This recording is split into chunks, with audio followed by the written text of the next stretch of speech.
اسلامی کیلنڈر کا پہلا مہینہ محرم سے شروع ہوتا ہے اور اس کے ساتھ ہی کئی دوستوں کی چارپائیاں الٹ جاتی ہیں، غم کی کیفیت ان پر طاری ہو جاتی ہے، گرہ و ماتم سے جیب و دامن تار تار کر لیے جاتے ہیں۔ پوچھنے پر بتایا جاتا ہے کہ ہم شیعان علی ہیں اور ان کے صاحبزادے جناب حسین بن علی رضی اللہ عنہما کی مظلومانہ شہادت کا سوگ منا رہے ہیں۔ ہم اسی بات کا جائزہ لے رہے ہیں کہ اس ماتم کی اسلام میں کیا حیثیت ہے اور خود شیعہ کے بڑے علماء اس ماتم کو کس نظر سے دیکھتے ہیں۔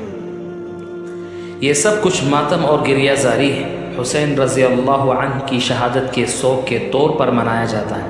اس لیے پہلے مختصراً واقعہ شہادت کے بارے میں چند گزارشات ضروری ہیں۔ سب جانتے ہیں کہ حسین رضی اللہ عنہ نے یزید کی خلافت کو تسلیم نہیں کیا، اور جب ان سے مدینے میں بیعت یزید کا مطالبہ کیا گیا تو آپ مدینے سے نکل کر مکہ تشریف لے آئے۔ کوفہ میں شیعان علی کو یہ بات معلوم ہوئی تو شیعہ سلیمان بن سعد خزائی کے گھر جمع ہو گئے اور مشورہ کیا کہ ہم شیعان علی ہیں، ہمیں حصول خلافت کے لیے جناب حسین رضی اللہ عنہ کی مدد کرنا چاہیے۔ اس لیے انہوں نے حسین رضی اللہ عنہ کو خط لکھا۔ آپ رضی اللہ عنہ نے حضرت مسلم بن عقیل کو تحقیق احوال کے لیے روانہ فرمایا۔ تمام شیعہ نے ان سے بیعت کیا چلے گئے۔ اس بھروسے پر امام حسین کوفہ چلے گئے، لیکن یزید کی سختی کی وجہ سے سب حمایتوں نے مسلم بن عقیل سے غداری کی اور انہیں شہید کر دیا۔ دوران سفر جناب حسین رضی اللہ عنہ کو یہ بات معلوم ہوئی تو انہوں نے کوفہ جانے کا ارادہ ختم کر دینا چاہا، لیکن حضرت مسلم بن عقیل کے وارث آڑے آئے۔ وہ بدلہ لیے بغیر جانے کو تیار نہ تھے۔ مجبوراً حسین رضی اللہ عنہ کو اپنا سفر جاری رکھنا پڑا۔ یہی شیعہ جو بیعت سے منحرف ہو چکے تھے اب لشکر یزید میں شامل ہو کر حسین رضی اللہ عنہ کی مدد کی بجائے ان سے جنگ کرنے کے لیے میدان کربلا میں آ گئے۔ حسین رضی اللہ عنہ نے ان شیعوں کو نام لے لے کر خطاب کیا اور کہا کہ تمہیں لوگوں نے مجھے خطوط اور عریضے لکھ کر مکے سے بلوایا ہے، اب کیوں میرے قتل کے در پہ ہو گئے ہو؟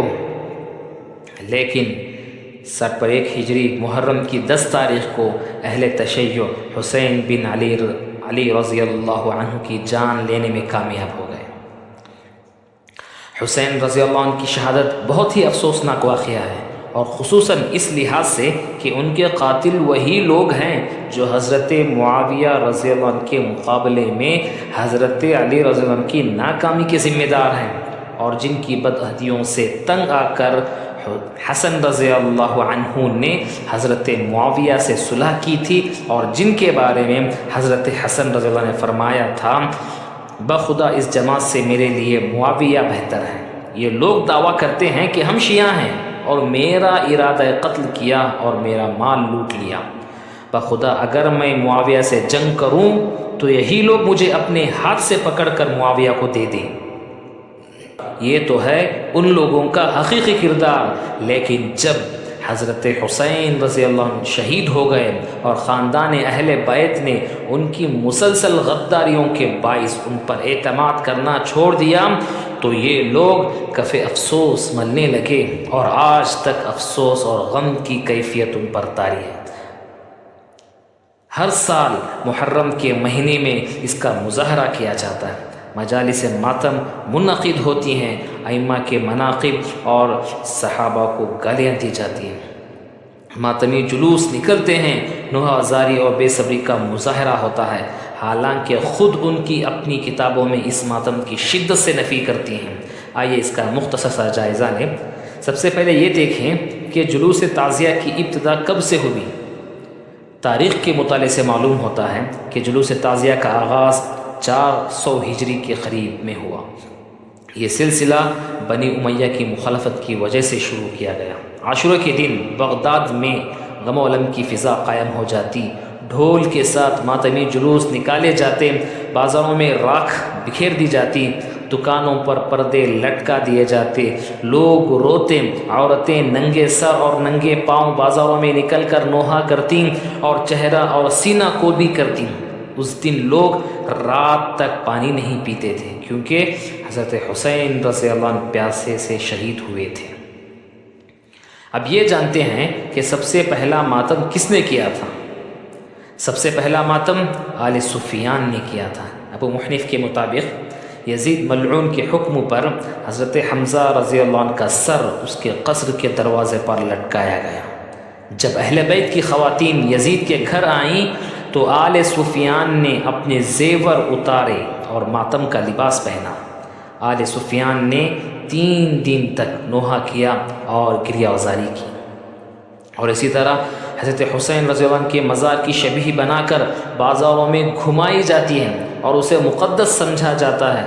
خود شیعہ کے عالم شیخ صدوق کی کتاب میں موجود ہے، وہ لکھتے ہیں کہ قبر پر قبر کی اصل مٹی کے علاوہ بنائی گئی ہر چیز صاحب قبر پر بوجھ ہوتی ہے۔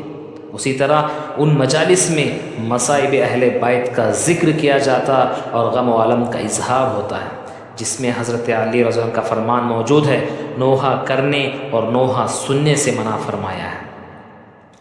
حضرت علی رضی اللہ عنہ کا قول ہے، حضرت علی رضی اللہ عنہ نے رسول اکرم صلی اللہ علیہ وسلم کی وفات پر صبر کا حکم یاد دلایا اور ماتم سے منع کیا۔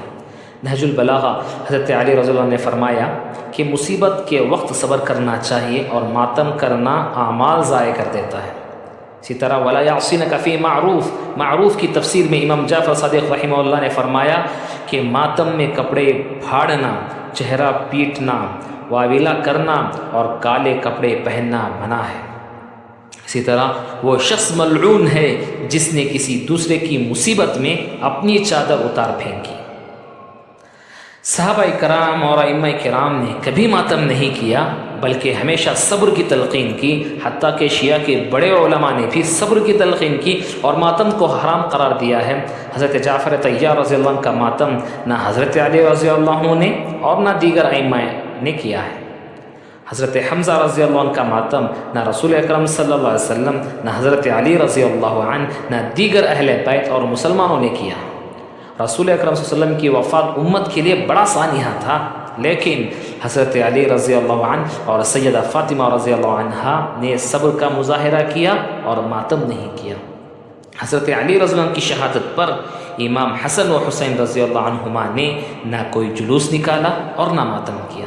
اسی طرح حضرت حسن رضی اللہ عنہ کی شہادت پر بھی امام حسین رضی اللہ عنہ نے کوئی جلوس نکالا اور نہ کوئی ماتم کیا۔ حضرت حسین رضی اللہ عنہ کی شہادت کے بعد بقیہ خاندان اہل بیت نے کسی بے صبری کا مظاہرہ نہیں کیا اور نہ ہی ماتم اور جلوس نکالے۔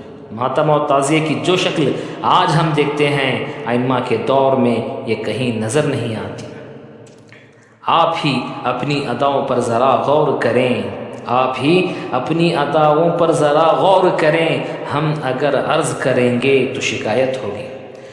تو شیعہ کے لوگوں کے عقیدے کے بارے میں یہ بات مشہور ہے کہ بعض شیعہ گروہوں کا عقیدہ ہے کہ حضرت حسین رضی اللہ عنہ شہید نہیں ہوئے بلکہ حضرت عیسیٰ علیہ السلام کی طرح ظاہراً قتل کیے گئے۔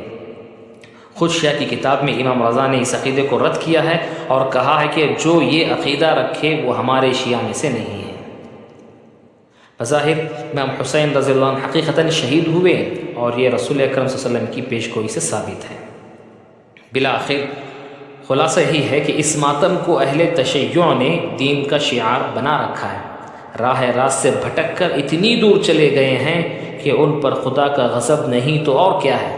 اللہ تعالیٰ امت مسلمہ پر رحم فرمائے، گمراہ لوگوں کو راہ راست پر چلنے کی توفیق عطا فرمائے اور اس میں حقائق تسلیم کرنے کی جرأت پیدا کرے، آمین۔ اگر آپ کو یہ ویڈیو پسند آئی ہو تو براہ کرم ہمارے چینل کو سبسکرائب کریں، لائک کریں اور بیل آئیکن پر کلک کریں تاکہ آپ کو ہماری نئی ویڈیوز کی نوٹیفیکیشن ملتی